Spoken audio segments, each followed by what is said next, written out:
បាននិយាយធ្វើពិភពលោករបស់ខ្ញុំរលំព្រាមនៅលើចំពោះមុខទឹកនៃហូរស្រមកដោយមិនអាចគ្រប់គ្រងបានបេះដូងនេះហាក់ដូចជាបែកជាកងអ្នកចោលខ្ញុំហើយចោលស្នេហាដែលខ្ញុំបានអានអើយដូចជាអស់ចោលផ្កាដែលទៅតែរីស្រង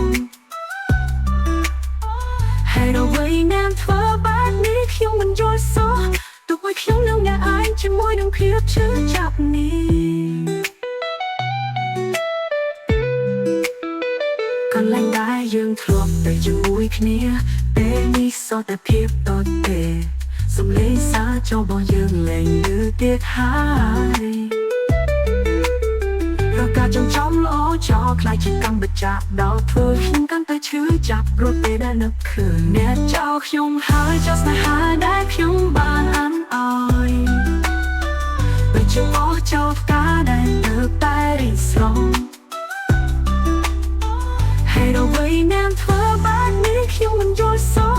ទោះបីខ្ញុំនឹងអ្នកឯងជាមួយនឹងភាពឈឺចាប់នេះ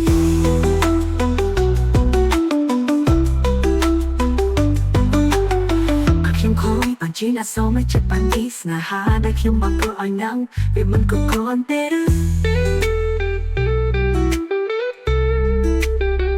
អ្នកចោលខ្ញុំហើយចោលស្នេហាដែលខ្ញុំបានអានអើយដូចជាអស់ចោលផ្កាដែលនៅតែរីស្រងហើយដល់វិញអ្នកធ្វើបែបនេះខ្ញុំមិនយល់សោះទោះបីខ្ញុំនឹងអ្នកឯងជាមួយនឹងភាពឈឺ